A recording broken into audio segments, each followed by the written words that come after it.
Good evening, everyone. I am Tishya Majumder, and I welcome you all to this panel discussion on cultural identity and ideology curated under TMYS review in association with Oxford University Press. Under this theme, TMYS review December 2022 will explore the role of artistic endeavors of society in shaping cultural identity and ideology. I would also like to say that we are calling for submissions of stories, poems, and essays, and for project architecture and submission guidelines, please visit www.tellmeastory.biz. Today's topic of discussion is communicating divinity through canvas. We are honored to have with us Professor Seema Bawa and Professor Kathryn Myers as our esteemed speakers for the panel. Thank you so much for joining us. Thanks for I, inviting me. yes, ma'am. Thank I you for shall having us. now Totally, ma'am. I shall now quickly introduce our speakers. Kathryn Myers is an artist and professor of art at the University of Connecticut, where she has taught painting and drawing since 1984. She received her BA from St. Xavier College in Chicago and MFA from the University of Wisconsin-Madison. She is the recipient of 3 Fulbright Fellowships to India and 3 individual Artist Fellowship Awards from the Connecticut Office of the Arts, among other grants, awards, and artist residencies. She has exhibited her paintings widely and has curated exhibitions on Indian art in both the United States and India, including currently Tradition and Transformation Mithila Art in India at UConn's William Benton Museum of Art. In 2011, she began a video series regarding India.com, which includes over 20 interviews with contemporary artists in India. Her videos have been included in film festivals and screened in many locations, including the National Gallery of Modern Art in Bangalore and the Indo-American Film Festival in New York. And secondly, we have Professor Seema Bawa. Seema Bawa is a professor and currently the head of the Department of History, University of Delhi, specializing in history of South Asian art and culture. Her areas of research focus on ancient Indian art and iconography, Western Himalayan art and religion, and modern and contemporary Indian art. Books written by her include Gods, Men and Women, Gender and Sexuality in Early Indian Art and Religion and Art of the Chamba Valley, AD 700 to 1300. She has edited Locating Pleasure in Indian History, Prescribed and Proscribed Desires in Visual and Literary Cultures, Bloomsbury, India Limited. She was the recipient of the DAAD Fellowship to read at the University of Bonn. She has lectured extensively in India and abroad, and her application of academic knowledge amplifies her scholarly pursuits. Now, without further delay, we shall start with today's session. I request Professor Seema Bawa to please present your views on today's topic. Over to you, ma'am. Thank you so much. Basically, what I'm going to talk about is how the tradition of painting divinities onto canvases began, and why did it begin, and how this has influenced our ways of understanding and viewing divinities, especially in popular culture, because that has been one very important element as I see it. Now, as you know, that in India we had a very long tradition of sculptural as well as painterly tradition, which was largely religious, whether it was in the classical arts, where in temples or in manuscripts and illustrations, or it could be also in folk art. And as I'm sure Professor Myers is going to talk about a little bit, how in Mithila art, the idea of divinity gets reflected in folk art also.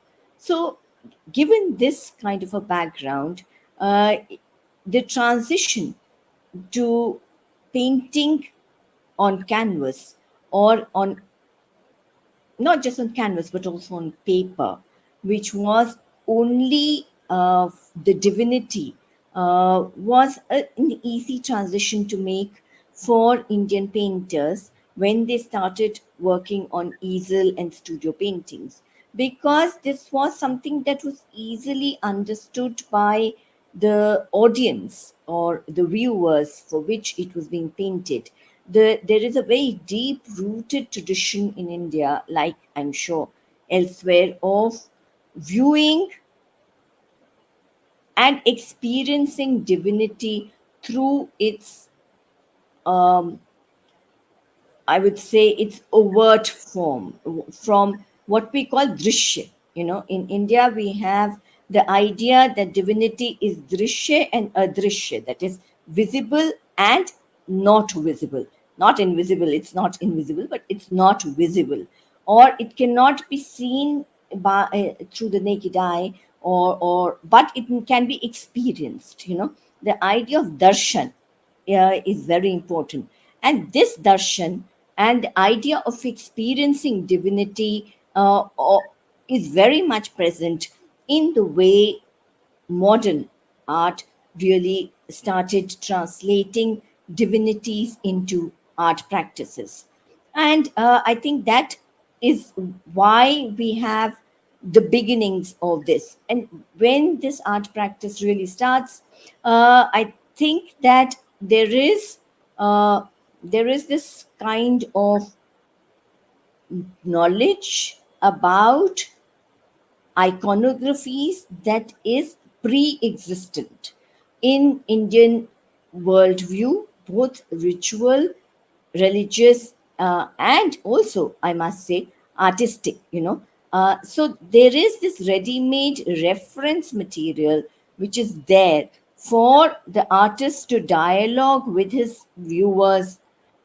And I think that is the reason why some of the earliest paintings deal with in by Indians themselves with divinity and its iconographic forms, because I that was one chord which touched the hearts of their audiences. And I think that I find that idea very fascinating, because on one hand, in the company paintings, you have landscape and the picturesque and the natives and curiosities of India being painted. But when it comes to the Indians themselves, this is not at the forefront of what they are translating their new ways of expressing themselves, borrowed or not borrowed, but adapted from European paintings and painterly traditions.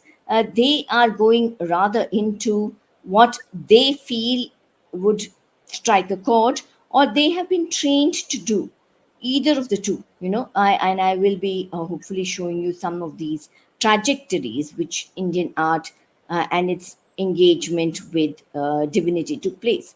Now when it comes to later, about from the middle of the 20th century onwards, we have spirituality being implicated in art, where it is not just the outer form, the iconographic forms, but also the spiritual in Indian traditions that is being uh, is being distilled onto canvases, whether it is Raza, or it is G.R. Santosh, through the Bindu, through the tantric paintings. They are trying to also bring in abstract spirituality onto the canvas, so that it's not just a recognizable deity, but the philosophical roots of experiencing divinity. And this is also very much part of Indian traditional ways of understanding divinity, right? Because the adrishya or the amurat is non-iconic, aniconic or non-iconic forms, which are very much there in Indian shastras or Indian prescriptive texts, which say that you can experience divinity through either the overt, the exterior, the sadrishya, that is sahridam, but you can also experience divinity through its amurat, it's adrishya forms. So, and that is something that we see very much in this idea of the spiritual within the paintings, right? So I think that, I think, is important. And the third aspect through which I think that Indian painters contended with divinity, though it's a very, very, very large topic, so I'm like looking at some very, very small vignettes from this. The third is narrative, their engagement with myth. I think the engagement with mythology and Puranic tales was another way through which some part of divinity was trying to be communicated by the painters, because I think that myth has a very or mythology has a very, very important role to play in understanding the varied forms of deities in Indian religious as well as ritual traditions. Right from the very beginning, from the Vedic period onwards, we have this, this effort to amplify the qualities and characteristics, the linga, and what is the qualities, linga is the term that is being used, or charitra is another term that is being used, of the deities, for the edification of the viewers. And I think that is something that we come across in the way in which Raja Ravi Verma and some of the later painters, also of Bengal school, have tried to bring to the fore. I will also be showing you two artists who are very contemporary, and how they have dialogued with this tradition. So very quickly, because I don't want to take up too much of your time, I will be showing you my presentation.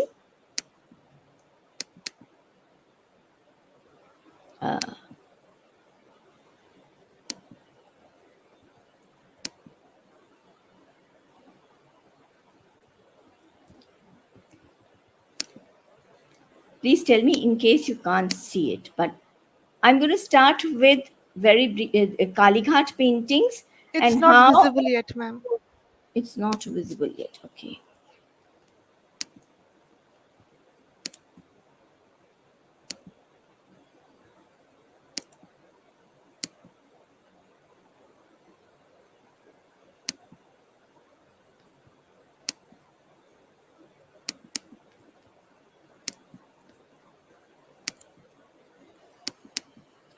I was able to share before.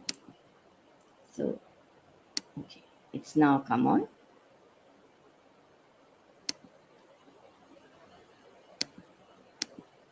Now Mm, no, it's not. It's not. it says StreamYard is sharing your screen. That's what Then you it have says to on. you have to go to the particular window after. Okay, it's coming. Yeah, It's now it's coming. visible. Yeah, I now it's think there's a visible. little bit of a delay because I was also feeling this, right?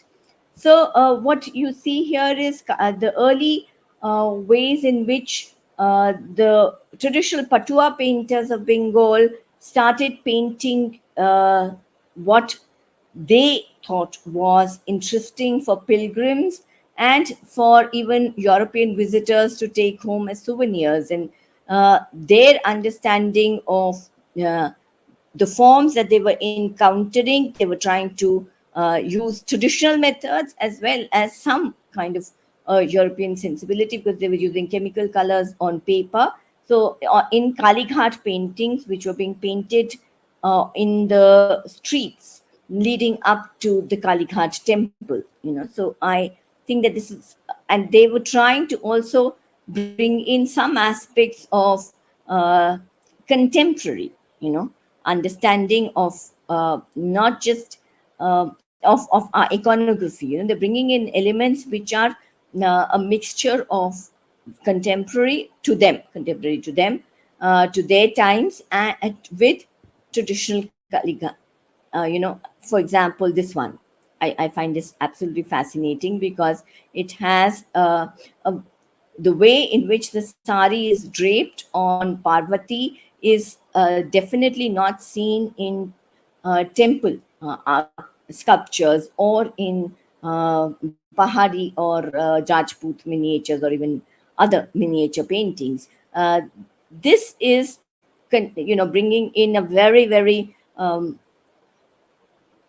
contemporary sensibility into the paintings that they were having. Now, I very quickly move on to the more classical of painting traditions, which is of Raja Ravi Verma, and how he deals with mythology and iconography in his works. And as most of you know, that in terms of um, depictions, he adapts these to a very royal, uh, a very courtly sensibility by bringing in these kind of draperies and landscapes. Again, Saraswati and Lakshmi, he is using traditional iconographic attributes such as Veena and, but he's also adapting them, because in this, the elephant, instead of lustrating Lakshmi, is shown in the background. So it's not just classical, but he has adapted a lot of modern elements for the canvases. For example, the way he has used landscape in these.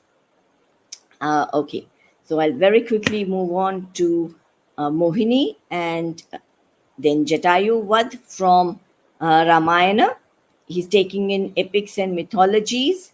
Then we have indigenous artists such as Krishnappa, who is also using Saraswati, but as you can see, in a more classically rendered form. Hussain, M.F. Hussain, Ganesha, he is somebody who's a master iconographer. And I think the way he has modernized and contemporarized iconography is fantastic. And this is one way in which he does it, where he takes different kinds of elements and fuses them together. Again, this is Manjeet Bawa, and you see that in Manjeet Bawa, he has used these kind of elements which are associated with Krishna on canvas and adapted them to these. Now, last two slides on last two artists, Krishna. This is Kanchan, who has Kanchan Chandar, who uses a generic Devi. Though one can identify this with Jamuna, she doesn't want to identify it with Jamuna, though you do see some watery elements in this. Vag Devi, again, this is a mixture of a Vedic and a folk deity. I will not go into that.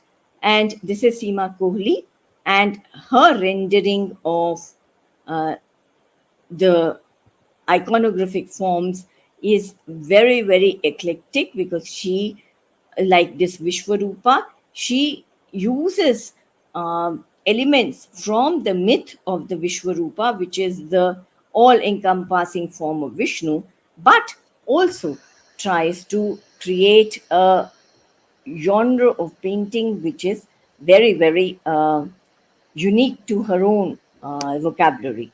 So I think, since I don't want to take too much of your time, I will stop here, right? And we'll take questions later. Thank you so much, ma'am. It was a very enlightening presentation. I now request Professor Kathryn Myers to I can't hear you. I now request you to please present your views on today's topic.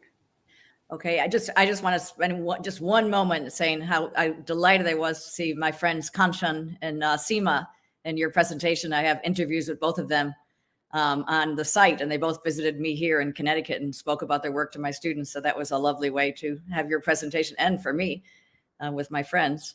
So I'm going to share my screen now and open up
Can you see?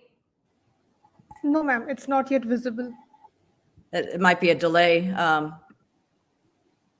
Please take your time. It's all fine. Are you seeing it yet? No, not yet. I think it looks like it's processing it. Look, I see a little symbol saying it's processing it. The subject I was talking about is, oh, can you see it now? Because it looks like, okay. We can see it now. Yeah, we can see it now. Yeah. I was interested in talking about my own artistic practice. This is what I shared that I would like to talk about. I didn't start traveling to India until 1999. And so this is, and that would created a major rupture and change in my work, a total change in my life and work. And so, but before that, I was making a lot of work based on images from my Catholic ancestry. I was born and raised Catholic, and we were a family in which I would say we were more culturally Catholic. I never read a Bible or had a Bible in the house. And so this work that I was doing that connected with religion really helped me learn about this religion that I'd grown up with, but hadn't really understood much about. And I never connected with religion through my art in India because I felt like it wasn't my birthright to do that. I looked at it, I was interested in it. And it's like I find in a lot of contemporary art in India that religious subjects are oftentimes taboo because the commercial gallery system is not comfortable oftentimes with religious imagery. So I just want to show the work that I was influenced by. I come from a very long tradition of Western realism. And some of the work I most admired was the work of the Baroque artist Caravaggio. It was the lighting, it was the drama, it was the sense of power relationships. There was so much going on in this work that was under the guise of whatever religious stories that Caravaggio was, of course, commissioned to paint. These weren't oftentimes paintings of his own choice, but things he was commissioned to make. At that point, I had just started working with the figure, and I was teaching figure drawing at the University of Connecticut. So I was working with nude figures. And so these are some of the images from Caravaggio that I was kind of tapping into in terms of different images. So in my early work, I feel like my connection to religion was somewhat superficial. There was no real depth to it. I was admiring the kind of lighting and the drama, and I was posing the models in my studio. And this was an abandoned building that I was also making paintings of. And so this is based on the influence of the kind of gripping images of the upside down crucifixion, although in my image, the figure is sort of lying in repose. And these are images that are based on some of those Caravaggio images of the deposition of Christ. And a lot of it is about bodies being dragged across. So for me, investigating these religious topics in art was a huge history lesson in terms of books and images that I compiled looking at Baroque art and also the quality of lighting. These are very large scale. These are some charcoal drawings. They're almost always monochromatic. And again, I was working with the nude figure because I was new to figure drawing and it was simply more interesting to work with the full nude. Later, I found that sort of got in the way in the end, and maybe because I teach life drawing, that it seemed like the nude was about the classroom and that it would be maybe more realistic and more compelling if the figures weren't nude. And I think that as well as tapping into these religious subjects, the entombment of Christ, for instance, I also wanted them to have a contemporary feeling that these could be things in terms of power relationships, as I was reading in a lot of the Caravaggio work. This was actually an accident. I had the self-timer on and I was trying to get the model into a pose to photograph it because some of the poses the models were in were quite difficult to hold. And so I started using photography as a way to be able to freeze more complicated poses. And the camera went off and I was actually in the camera. And so it was kind of an opened me up to different kinds of relationships. Again, not just using the nude figure, but also having the sense of power relationship. And that I felt like the figure that was nude and vulnerable was kind of enhanced by the other figures that were clothed. And again, these were both sort of contemporary, but tapping into religious subjects. Again, going through books, reading more deeply about the stories that I grew up with, going to church every Sunday and hearing all these biblical passages, but never really, it was kind of a rote thing. As Republicans talk about being Republican in name only, I can say that I was probably Catholic in name only, and that my parents were very devout, but I was just sort of going through the motions. And so this body of work really helped me engage more deeply with the substance behind these images. But at the same time as they were based on religious images like the entombment of Christ or the deposition, I felt like I wanted to have them also existing in a contemporary world. So these were set in my loft in New York, where there are big windows and kind of a heating register behind. So this is 2 images of Saint Sebastian. There's certainly a huge amount of eroticism in this Baroque art. In fact, some of Caravaggio's images were rejected by the church or commissioned by the church, in both cases with literature that you read. And so there's a certain amount of kind of pain and suffering, but also exaltation and eroticism in the work. And that I've also found quite fascinating. So even though I didn't adopt the sort of twisted poses of the Saint Sebastian, I was also interested in that kind of warm light. And again, the sense of power relationships. And so sometimes I was fusing different stories together. So this is a combination of 3 or 4 different images that I would sort of put together in one image, again, because I wasn't trying to make biblical narratives, but the work was very strongly influenced by that. Interestingly, I had a lot of success in terms of showing these at museums because art historians found them quite interesting because they were connected to not only historic painting. I was in shows about contemporary Baroque, but commercial galleries really had a very hard time with them. And one of my gallery directors told me that if I continued making this work, it would ruin my career. But then that was up to me. And again, I was young. I wasn't making my main living by selling paintings because I teach in the university. And so I felt a certain freedom to explore this. And again, I had a very good friend who's pictured on the right, who's a devout Catholic. And he was a great help in terms of my research and also modeled and posed in the work. So again, there's not one particular story that these are connected with, but they're oftentimes connected to multiple different stories that I'm putting together, perhaps something like St. John in the Wilderness or St. Francis. And again, it drew me to reading more about this. So it helped me uncover this whole history that I was very connected with, but I had ignored for most of my life until then. And again, these relationships are particular symbols, particular blessing symbols. I also was lucky enough to have a close friend who was a Renaissance historian. And so some of these different symbols she kind of clued me into. So again, the sprawling bodies, again, were oftentimes reminiscent of different dramatic biblical stories, and then reflected again through the stylistic styles of Baroque painting, as well as in images as if this too. And people have commented when these paintings are exhibited, again, they're life size, they're very, very large paintings that like the man on the left who's wearing this jacket, leather jacket, it almost looks like he might have a kind of a Nazi insignia on his jacket. So there is a certain built-in ambiguity where even though these were connected to particular religious stories, they said they also kind of existed in a contemporary world to an extent. I mean, they're wearing very formal clothing and they're very posed. Again, these gestures, such as this gesture, were things that were appropriated out of different religious paintings, such as the Annunciation. This one is some of the later work became a little bit less ambiguous because when I was working on the images, the earlier images with the male nudes, it was really at the height of the AIDS epidemic. And so even though I said, well, these are based on Baroque art, they're based on religious subjects, I was picturing groups of nude men in different situations. And so once they were shown in New York and out of the safety of my studio, they were open to such wide interpretation. And I thought at some point I need to wrest these paintings back and take responsibility.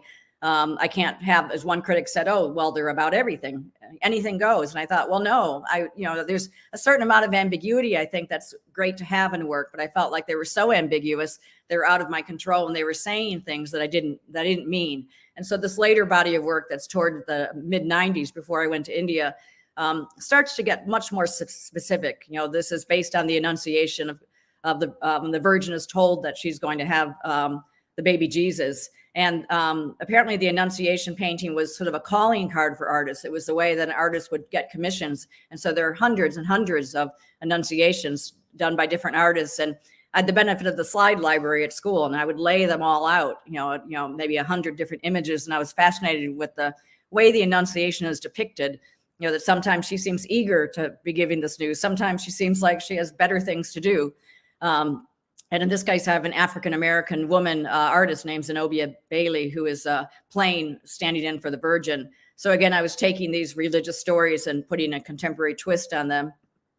This was one of a very, very large painting based on the deposition. It was also based on the crucifixion of Christ, who was crucified with 2 other people. But I didn't want to have the obvious. I didn't want to have 3 crosses or 3 bodies hanging from crosses. So I decided to symbolize them with drapery.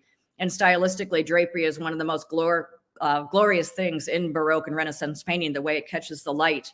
And this story was based on one of my favorite stories growing up, going to church on Sunday at Easter, that after Christ is crucified and put in the tomb, they come back and he's gone. And his mother sees this open tomb, and then they realize his divinity. So I was trying to capture very subtle expressions on the face. I'm sorry, I don't have a detail, but of the moment that she must have had this awakening, that she realizes that of what is going on and what's happening. So I feel like my later work was getting much more specific and also much more subtle. And images like this, called The Presentation of Christ, there's a moment in which Christ is betrayed by his disciples. And again, I was trying to capture that moment of that realization that you knew that your friend has just completely screwed you over, and you know what's going to happen. And what I loved about Caravaggio's work is because it was so realistic. He never put halos. The halo is what defines the divinity. So in a realistic Baroque painting, you're not going to have a halo floating over someone's head. So there are very subtle ways in which he indicated who was the divine figure. And so I just used this arch on the wall in this case too. So I enjoyed, again, tapping into those and trying to find ways of describing the divinity. And this piece too is based on the many miracles that Christ has made to perform. His disciples just wouldn't believe him. And they said, please, one more miracle. Come on. Can't you walk on water? And I was trying to picture the exhaustion he must have had of trying to prove himself over and over again. And so here I have one of the disciples, and he's sort of lifting him up. And so I was trying to find more oblique ways of symbolizing these stories and not having them be literal. This is one of my absolute favorite Caravaggio paintings. It's in the Detroit Institute. It's Martha and Mary. So it's Mary Magdalene with her sister Martha. And it's just an absolutely stunning image. And sometimes if I love a painting so much, I just have to pay tribute to it in some way. So I composed this painting, again, it's also about the active and passive life too. And so this was in my friend's loft in New York. And so again, a contemporary scene, there's a certain amount of peace in it. There's a certain amount of menace in it as well, with all the different complicated images that were in Baroque paintings again. But I was trying to pay tribute to these artists whose work I admired, but also delve into these religious stories.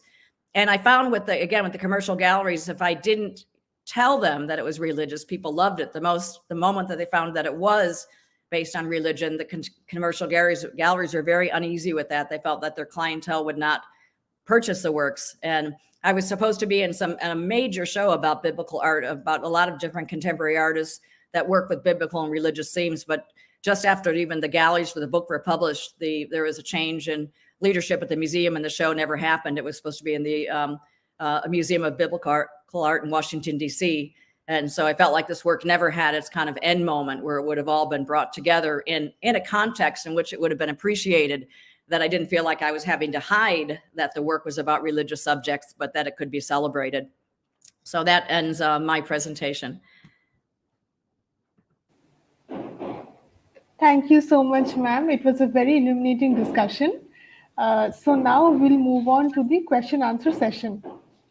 So my first question is to Professor Seema Bawa. Gender roles and gender stereotypes have been portrayed in Indian art forms, especially paintings, since time immemorial. With special reference to your book, Gods, Men and Women, Gender and Sexuality in Early Indian Art, could you elaborate on the issue of gender archetypes and its complexities in ancient India? That's an extraordinarily large question, but I will try and talk about it very briefly. That it is during the when iconography is being is crystallizing in Indian art around the 2nd century BCE to about the 3rd century CE at various centers, whether it is Mathura or before that Bharut, Sanchi, Mathura, Gandhar, Amravati, and so on. There are ways in which women are portrayed. And these ways in which women are portrayed are not from the beginning monolithic. There are archetypes for goddesses, which are put forth and continue where the goddess is not eroticized. She is shown at least half clothed. She's shown usually standing in sambhang, which means standing straight, looking towards the viewer. but there are certain kinds of portrayals of women which really make it into the vocabulary of Indian art, and I'm sure very much into contemporary sensibilities, where women are shown in what I call provocatively delineated poses, which are tribhang, that is, they are in kind of uh, um, three flexions, where they are sometimes even shown looking from the backside, looking over their shoulder, tirchi nazar, as we call it, looking out of looking at themselves, looking at a body part. And these are the kind of archetypes that in terms of posture, in terms of jewelry, in terms of gaze, that become very much part of the vocabulary of Indian art and architecture, because art is often deployed on architecture. And I think is something that uh, I have tried to study in terms of mothering figures and in terms of wives, and how different kinds of wives are shown, how good wives are shown in narrative art, and how bad wives are shown, how they come to a bad end, so on and so forth. And of course, ogresses and temptresses. There is this kind of ways of looking at different kinds of women that can be read through a social history of Indian art. I hope that is very, very briefly what I can say, but there is very much more that can be said about it. So the portrayal of women in paintings do kind of shape the way women are actually treated in the society. I think it's a two-way process, you know, how women are actually viewed in literary and epigraphic, sources is something that gets portrayed.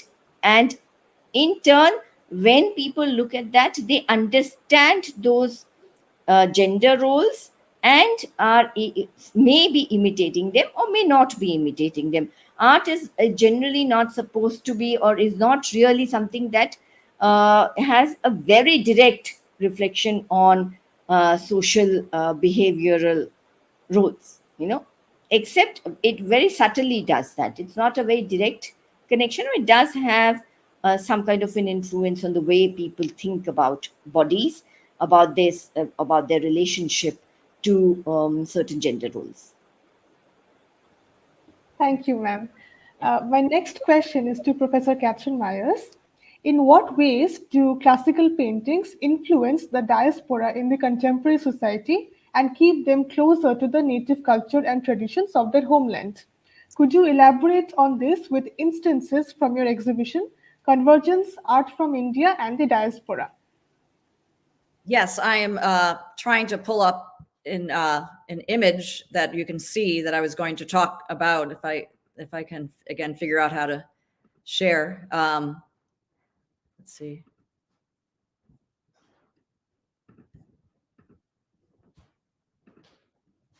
I think I'll just talk about it, because by the time I try to figure out again how to share the screen, we're gonna take too much time.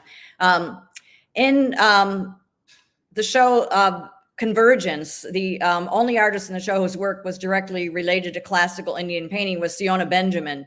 Siona has lived in the US since she attended graduate school in the 80s. She lives in New Jersey now, and she's a descendant of Bene Israel Jews from Mumbai. And for the past decades, her work delves into, as she phrases it, a cultural boundary zone. And her research of the Torah and Midrash, which are rabbinical interpretations, contribute to her personal interpretations of ancient biblical stories. And she illustrates these stories with styles and references from classical miniature painting. In Convergence, we had one image from her Finding Home series, which was called Hagar, Fairstay. I think I'm mispronouncing that, but it's an Urdu Arabic word meaning angel. And here she uses heroines that are found both in the book of Genesis and the Quran. She illustrates these with classical style of miniature painting, that which she's been self-taught, exquisitely beautiful images. And although people have taken issues with her mixed metaphors and messages, she said she somehow fails to kind of please either group, who will say she's misusing images or not getting one or the other thing right. Her aim is, in fact, to encourage a greater sense of understanding and tolerance between those of diverse faiths in the United States. But in a previous show that I curated in 2002, which was called Masala, Diversity and Democracy in South Asian Art, we had Chitra Ganesh, who's a queer artist living in Queens, New York. She draws on both Hindu and Buddhist iconography and South Asian forms, from folk art to classical and popular. And she deals particularly with the heroines, and she feels that preconceived social codes have always been heavily influenced by religion and literature. And in her work, she reconfigures those codes. And she has this early series called Tales of Amnesia, which is when I first came to know her work. And in these, she utilizes scenarios that are at the center of classical Indian literature, such as the Ramayana, which feature men and women engaged in episodes of power. And then she utilizes the stylized simplification of the Chitrakatha comic books, in which a female character confronts subscribed notions of compliance in order to explore alternative modes of femininity and power, as she says in her statement. So in her images, she rewrites popular history, and in thus doing so, she empowers her characters with an opportunity to challenge not only the original fairy tale, but perceived notions of feminine power as well. So it's two different artists who are connecting, diaspora artists who are connecting with classical imagery, Indian imagery, and in Siona's work, is sort of a tribute to her kind of bicultural existence in terms of being both Indian and Jewish, and she's sort of celebrating this and trying to create a sense of greater understanding. And Chitra Ganesh is kind of upending things. So she's taking these images and kind of trying to kind of show, again, the falseness of some of these. Again, very powerful groups of work. And those are the artists I know most. There are a lot of artists in the diaspora that work with miniature painting. It's such an incredibly beautiful tradition. Sajya Sikandar, of course, is one who is extremely well known. But I find Siona's fascinating, again, because she draws in these comparisons to both the Quran and the Torah, as well as many Hindu myths, and finds commonalities between them. Yes, ma'am. So basically, diasporic painter. Am I audible? Yes. Yeah. So basically, diasporic painters, whenever they try to portray their homeland, they face both backlash as well as praise. So yes, they're trying to please different audiences. yeah. And sometimes you try to please everybody, you don't end up pleasing anybody. So I think it takes a lot of courage for what they're doing, and both are very successful. I mean, Siona has so many commissions in synagogues primarily, and Chitra Ganesh is internationally known artist. So I think that the praise for their work is certainly outnumbered any criticism of it as well. Thank you, ma'am. My next question is to Professor Seema again. Could you shed some light on the divine essence of animal figures depicted in the classical paintings of India? Well, there are two kinds of animals, two ways in which animals are depicted. One is vahanas, where you have Nandi for Shiva and Garuda for Vishnu, and so on and so forth. And I think that this is something that I find very fascinating, because it shows this very close relationship that divinities were right from 5th century CE. You see this in Brihad Devta of Shonak, that this idea of the Vahan and the Ratha being associated with the divinities there. But the fact that there is this close relationship between animal, plant, and the divine world, and divine world is a reflection of the human world, is very much there right from the beginning. The other form, which is even more, I think, closely entwined with the divine, is where the divine themselves take animal forms, right? So you have what we call zoomorphic deities, whether it is Varaha. So you have various kinds. Varaha is a half boar, well, a boar, basically a boar. But he's shown as Varaha, which is human with a boar head, or he's shown as Adi Varaha, or which is a boar in his zoomorphic form, that is like an animal boar. And on this, this avatar of Vishnu, you will have intricate and very elaborate kind of delineations of all kinds of created beings, whether it is the subterranean world or the human or the heavenly worlds, all of them being rescued by Vishnu from the primeval waters. Similarly, you have Ganesha, where you have the elephant and the animal being fused together, the human being fused together, the elephant and the human being fused together. And I think a lot of this has to do with the way these originated and where they originated. So Ganesh is associated with the Vindhyas, which is where there were a lot of elephants, and there must have been a population that existed that venerated the elephant, and that is how it got into a familial relationship with a emerging mainstream deity like Shiva in the 3rd, 4th, and 5th century CE, when we really see Ganesha emerging as a deity, both independent as well as with associated with Shiva. So I think that there are, of course, random other animals, but you have cultic deities like the Nagas, who are nature spirits. That really, at the very beginning, you have Nagas and Yakshas, who are associated with nature and animal spirits, but then they get subsumed in more major religious traditions. So I think that animals are fascinating. They take so many of our stories forward. They amplify so much of the characteristics of various divinities, and are integral in many, many ways to mythologies as well as iconographies of Indian deities. I hope that's what So this. basically, the human civilization, the world of the deities, as well as the plant and the animal kingdom, they are very intricately connected and portrayed in Absolutely, paintings.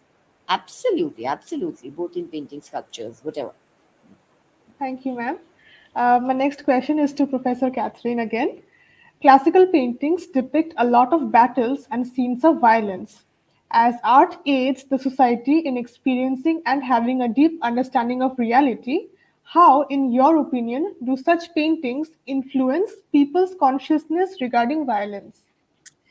Well, I think it certainly changes through the ages, and early battle scenes, when there was no newsreel footage or television was not allowed to show the things that that's maybe changed, like during the Vietnam War, when suddenly you could show images on TV that changed people's perception of the war. I think art was the only thing that you had, and it obviously in some ways aestheticizes violence, and oftentimes it's before or after. Like the religious imagery I was showing, the Baroque images are never at the time. They never sort of depict a crucifixion or the violence of that. It seems to be the before or the after, and they're really focused more on the divine aspects and the actual kind of gruesome aspects of it. But I think in one case, some of the images of Kali certainly influenced how India was perceived in the West. And I know the first time before I went to India, someone who picked me up, the taxi driver, just said, "Why are you going to such a violent country?" I never perceived, it was like the last thing in my mind that I would have connected, the idea of India with violence. I mean, I knew more about, I'd sort of more stereotypical ideas as kind of this spiritual nation. And I didn't really know much about the realities on the ground or even anything about day-to-day life. But I think those Kali images had a huge impact on the way India was perceived because of the way she was depicted and people's misunderstandings of those images in particular. But I think now certainly painting can't, compete with day-to-day newsreel footage. And so I don't really think it has much influence anymore on violence, aside from, particular political artists who focus on particular images of violence to have particular actions, like someone like Sue Ko, who's an animal activist, and her depictions of violence to animals have, when she came to my university, a huge amount of students became vegetarians. So I think particular artists who focus on certain aspects can have a real powerful influence. But I think it usually tends to be not general, but very focused on particular themes. So very focused and like particular aspects of paintings do in a way influence people's perspective and attitude towards life in some cases. I think so, but I think in terms of battles, I think that that you really, an artist would have a hard time sort of competing with what you see on TV or in the newspapers every day. Thank you so much, ma'am. So with this, we now come to the end of today's session. I would once again like to say that we are calling for submissions of stories, poems, and essays. And for project architecture and submission guidelines, please visit www.tellmeastory.biz. I extend a heartfelt thank you to Professor Seema Bawa and Professor Kathryn Myers for this wonderful and remarkable session. Thank you so much for joining us. Thank you. Thank you for inviting me. It's a Thank pleasure. you. Thank you. Present with you, Professor Bawa. Yeah, and so Next time I'm in Delhi, I'll please, that would be fantastic. yeah, definitely. And you're based in Mumbai, Tishya? No, I am in West Bengal. Okay. Well, again, thanks for this opportunity. Thank you.